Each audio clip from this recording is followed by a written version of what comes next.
Eligió turno mañana, estamos hablando de Natalia De Negri. Para muchos, 26 años atrás, una persona, una mujer, en realidad no era una mujer, era una niña, que fue víctima de violencia mediática, que fue víctima de violencia de género, que quedó en el medio de una historia mal contada, ensuciada, una historia verdaderamente denigrante para quien era una nena y que fue violentada. Una causa armada, donde ella quedó como protagonista de un escenario del que no quiso participar. Porque además era menor de edad, y ese es un dato importante. Rompe en silencio Natalia De Negri acá en Turno Mañana, eligió Turno Mañana para contar su historia, porque en las últimas semanas, en los últimos meses, contamos acá, narramos cuál es su lucha, cuál es su causa, cuál es su búsqueda. La denuncia que llega a la Corte Suprema de Justicia pidiendo y exigiendo el derecho al olvido. ¿Por qué exige ese derecho al olvido? No por desconocer su historia, sino por la injusticia que lleva que a una menor de edad, a quien le inventaron una causa, cuando uno pone en Google, el buscador de Google, lo primero que aparece es esa historia inventada. Pasaron los años, esto fue hace mucho tiempo atrás, ella era menor de edad. En todo este tiempo reconstruyó su vida, su historia, dejó atrás sus sueños en la Argentina, se fue a Estados Unidos. Hoy es una personalidad muy destacada en los medios de comunicación allí en ese país, pero exige el derecho al olvido. Gracias por estar en Turno Mañana, Natalia. Un placer conocerte. Gracias. Gracias, Luciana. Gracias por la invitación. ¿Cuál es tu historia? Yo intenté sintetizarla. Pero me encantó cómo la contaste. Mira, yo tenía 19 años, era muy chica. Empezaba a estudiar abogacía justamente esa semana en la Universidad de Belgrano. Y como conté en la Corte Suprema, yo no pedí ser famosa. Yo no busqué la fama. A mí vinieron a mi casa, me durmieron con una pastilla, me violentaron el domicilio, me pusieron drogas para agarrar a un personaje famoso, un deportista que era Alberto César Tarantini, que era vecino mío, me tendieron una trampa. Me despierto en conmoción con policías apuntándome en la cabeza y escucho a Alberto César Tarantini gritar: me están poniendo droga, esa droga no es mía. Y veo droga en los sillones de mi departamento, yo no entendía nada, no entendía lo que estaba pasando. Veo un juez que felicita a las chicas que habían puesto las sustancias en mi casa y que salen todos riéndose de esa situación, con policías que me llevan detenida. Estuve 3 días presa en Dolores, en las peores condiciones que puede estar un ser humano. No me daban agua, no me daban de comer, me presionaban los policías a la noche en la celda. Querían que declare en contra de Guillermo Coppola, que fue el que quedó detenido el día 9 de octubre, cuando yo estaba en Dolores detenida, porque nunca se entendió bien la historia. Muchos dicen, ella estaba cuando fue lo del jarrón. Yo no estaba. Yo estaba en Dolores detenida, privada de mi libertad. Y ellos estaban deteniendo famosos, personas que no eran famosas como yo, que yo estaba en el lugar equivocado por ser vecina de un conocido, para tratar de llegar a Guillermo Coppola y supuestamente, como se dijo después, a Ramón Hernández. Fue una guerra política. Yo quedé envuelta en todo eso sin tener nada que ver, perdí todo, perdí, como vos bien decías al principio, mis sueños, mi proyecto de vida, mi carrera. Había empezado a trabajar en un estudio jurídico para aprender de la profesión a la cual yo quería ejercer, yo quería ser abogada. Y de repente, de la noche a la mañana, me sacan de esa celda porque se descubre que estaba todo armado. Aparecen las famosas escuchas telefónicas donde se demuestra en la causa judicial, si uno lee las sentencias de la causa Coppola 1 y Coppola 2, que esa droga fue plantada, cómo planeaban estas personas con los policías meterme la droga, dormirme para poder agarrar al conejo Tarantini. Y de repente, a los 3 días, me llevan directamente a un programa de televisión. Y ahí empieza mi historia mediática. A mí no me parece un dato menor de que vos... y era menor de edad, como bien dijiste. La edad, vos eras menor de edad. Yo tenía 19, era a los 21 la mayoría de edad. ¿Cómo fue ese momento? Porque todos recordamos, los que somos contemporáneos, conocemos poco esta historia, o sea, tenemos poco el registro de esta historia armada donde vos terminás siendo una víctima y mucho registro de esa exposición mediática a la que terminaste o en la que te terminaste viendo envuelta. ¿Ahí qué ocurrió? ¿Qué le ocurrió a una nena de 19 años? Había una oficina de prensa paralela montada por el juez Bernascón y el ex juez que fue detenido, quedaron todos presos, fue un escándalo. Un juez federal que ponía drogas a famosos para detenerlos por una causa política y montaba una oficina de prensa paralela con periodistas que inventaban un montón de cosas mías, de otros personajes, y yo de repente me veo en los medios de comunicación sin entender nada de lo que era la televisión, la producción, me manipulaban los productores, te tenían prácticamente no secuestrada, porque no era un secuestro, pero te tenían viviendo en hoteles, cosas que ahora no pasarían, que estarían todos presos. Te tenían viviendo en hoteles para que no vayas al programa del, no sé, del mediodía de la competencia y vos querías salir a algún lado y te decían, no, volvete para el hotel. No, fue terrible lo que vivimos en esa época. ¿Cuánto duró? Duró como 1 año y medio, 2 años. Y éramos manipuladas, te decían, si vos no decís tal cosa del otro personaje, va a salir otro personaje y va a inventar algo terrible tuyo. Yo estaba conmocionada, tenía miedo, en ese entonces era muy joven, no entendía nada de lo que estaba pasando. ¿Vos sabés que no entendía y no tomaba conciencia que nos estaban mirando millones de personas. Es clave tu relato, porque quien no te escucha, quien no escucha tu historia de primera persona, piensa como se intentó instalar de que tanto vos como Samantha Farhat en su momento, que era menor también, que también Samantha, era menor de edad, querían ser populares. O sea, es parte del machismo también, ¿no? Claro. De la estigmatización, de la aparición de una mujer en televisión, donde lo primero que se dice, en vez de escuchar su historia y entender, sobre todo que eran menores de edad, que querían fama. ¿Cuán lejos quedó? Tal ¿no? cual. Todo eso que montaron. Es más, uno de los jueces en la Corte Suprema me pregunta por una entrevista que yo doy en Estados Unidos sobre mis comienzos en televisión en Argentina. Y yo dije, sí, participaba de reality shows porque no quería contar, no conté nunca mi historia en Estados Unidos porque me da vergüenza contar todo lo que me tocó vivir y todo lo que me pasó. Y muchos dirán, usó la fama de Argentina para ser famosa en Estados Unidos y no porque nadie sabe. Saben ahora por Google, lamentablemente, porque yo no pedí, vuelvo a repetir, ser famosa. En esa época era todo analógico. A mí me llevaron arbitrariamente a lo digital de un día para el otro. Aparecí en Google con todos esos videos que, como bien decís, solamente demuestran violencia mediática, violencia de género, mujeres menores de edad agarrándose de los pelos, que es un escándalo todo eso, canciones con doble sentido, que ni mis papás habían firmado, porque tendrían que haber firmado una autorización porque yo era menor de edad para todo eso. Víctima de burlas, de bullying, mi familia sufrió un montón. Mis papás por 1 año y medio no pudieron casi salir a la calle a hacer las compras. Los vecinos les tenían que hacer las compras por las guardias periodísticas. Le pagaban al portero del edificio de al lado para meter cámaras desde un departamento de la terraza para poder enfocar donde vivían mis padres. Fue terrible. En ese momento, 26 años atrás, Natalia de Negri era menor de edad, víctima de violencia mediática, víctima de violencia de género, y cuenta su historia, una historia que en ese momento te llevó mucho dolor, pero mucha inconsciencia. ¿Cuándo haces ese clic para entender que tenías que dejar todo eso atrás y comenzar tu vida, que ahora también, por supuesto, quiero hablar de eso, de cuáles fueron tus siguientes pasos después de ese momento? Bueno, en el 2002 yo iba caminando cerca del Alto Palermo y veo una persona pidiendo dinero en la calle, llorando, y es el día de hoy que me quedaron grabadas sus lágrimas. Y le pregunto qué le había pasado y me cuenta que no tenía familia, que había perdido todo, porque en esa época los remedios oncológicos no estaban subvencionados, y la ayudamos, tenía cáncer obviamente, la ayudamos hasta el último momento con mi marido, que éramos amigos en esa época, hasta le conseguimos una pensión, la llevábamos a la farmacia, y ahí dije, así como me utilizaron los medios de comunicación en ese entonces, tengo que utilizarlo yo, entre comillas, para poder hacer algo positivo, transformar lo negativo en positivo, poder llevar luz a donde hay oscuridad, que lo que hago hace años con el programa maravilloso que tengo en los Estados Unidos, con Corazones Guerreros, ayudando y armando misiones humanitarias por diferentes partes del mundo. Eso es lo que hago, quizás protegiendo de alguna manera a muchas personas, y siento que, como no me protegieron a mí de chica, trato de hacerlo yo, ayudar. O sea, ¿tu marido en qué momento lo conoces? Éramos amigos cuando yo tenía 18 años. O sea, él fue una fuente de contención muy grande cuando me pasó todo aquello.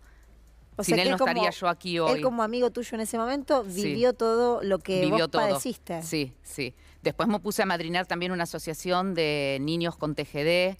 Tenía una amiga mía que tenía un hijo autista y ahí me empecé a involucrar con la causa del autismo. ¿Y qué sentiste? ¿Que vos acá no podías hacer tu vida y por eso...? No. Me cerraron todas las puertas, no tenía trabajo. Lo único que tenía eran los programas de televisión, que en el primer año, como te contaba antes, fuimos totalmente manipuladas, extorsionadas por productores y no había otra cosa para hacer después. O sea, Todo vos me cerraron. no elegís irte. Yo no A vos elegí. te expulsan porque no tenías posibilidad de trabajar. Claro, En ese momento estudiante de abogacía, como recién estudiante de contabas. abogacía, sí. ¿Y ahí es cuando tomás la decisión de irte a Estados Unidos? De irme a Estados Unidos, sí. ¿La causa esa todavía estaba abierta? ¿Ya Hicimos estaba caída? Yo conozco a Rodolfo Carnevale en una asociación de niños autistas, que es un director de cine, Sí, sí. que tiene un hermano justamente autista y él quería llevar al cine lo que es la problemática familiar, porque ¿qué pasa? Son chicos longevos, como bien tú sabes, y ¿qué pasa cuando los papás ya no están en este mundo? ¿Qué pasa con ellos? Y logramos construir el primer hogar polifuncional en Escobar y quisimos llevar al cine la historia de lo que pasa, bueno, cuando un niño con las familias autistas. Sí, con las familias ¿Y autistas. así llegas a Estados Unidos o no? Claro, ahí hacemos la película en San Luis Cine, financiados por el gobernador Rodríguez Sá, que nos ayudó muchísimo, nos apoyó con Patricia Palmer, con Eduardo Blanco, Juan Palomino, Dora Baret, Normita Pons. Y ¿Ahí qué edad tenías? ahí tenía...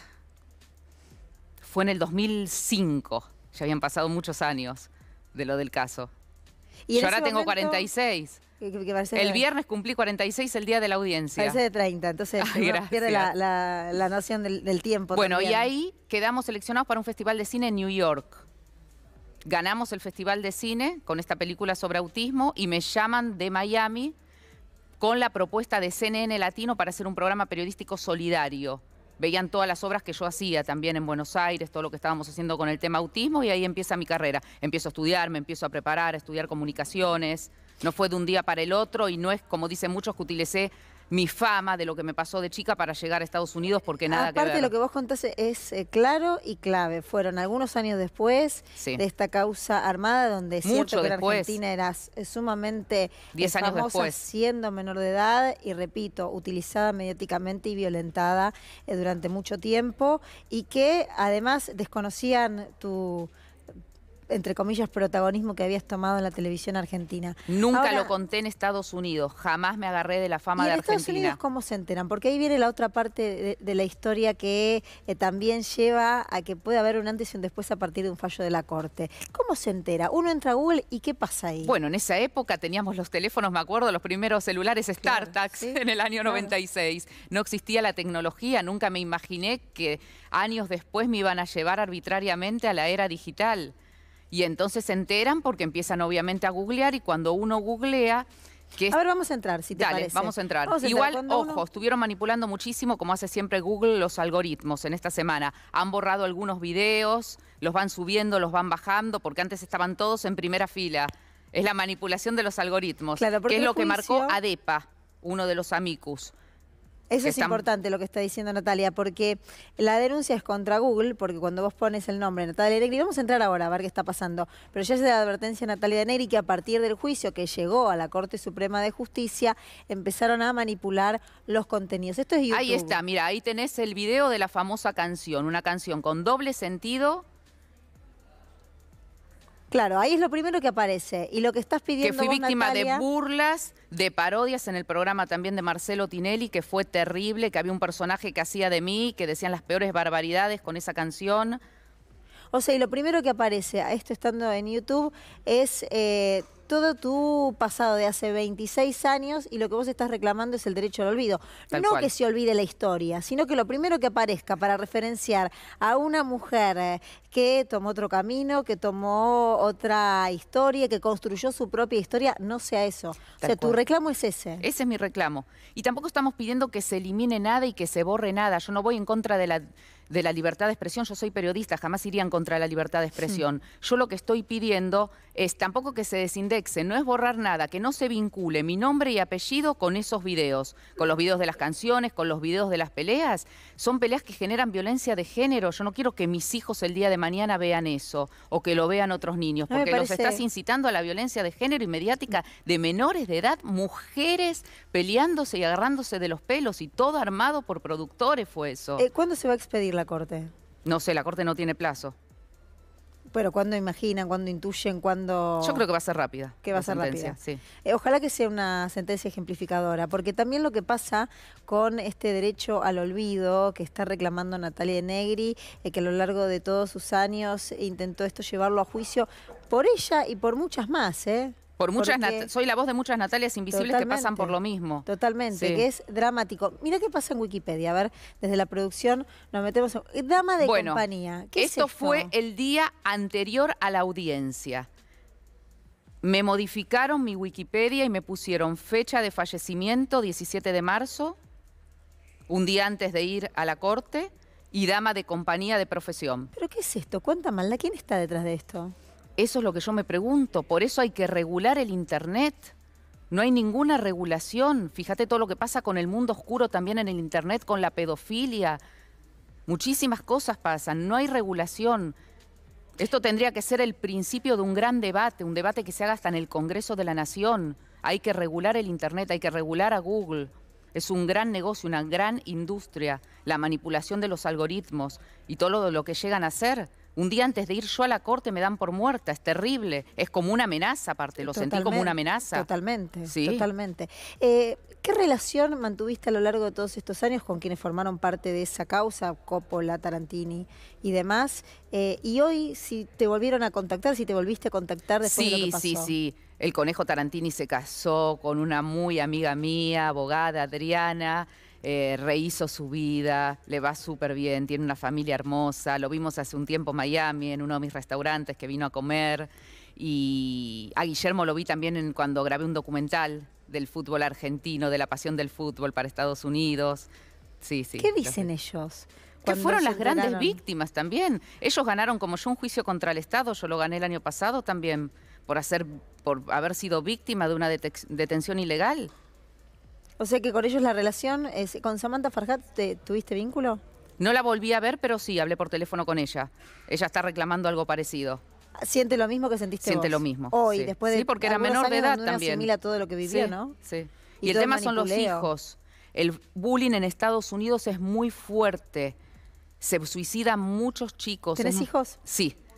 Por eso lo estoy haciendo, por los chicos. Tengo un nene de 3 años y una nena que va a cumplir 8 años. Ya googlea, ya hay mamás de compañeras que empezaron a ver y empiezan a preguntar. Pero hay otra Natalia de Negri que se llama igual porque hay unos videos de mujeres peleándose, escandalosos.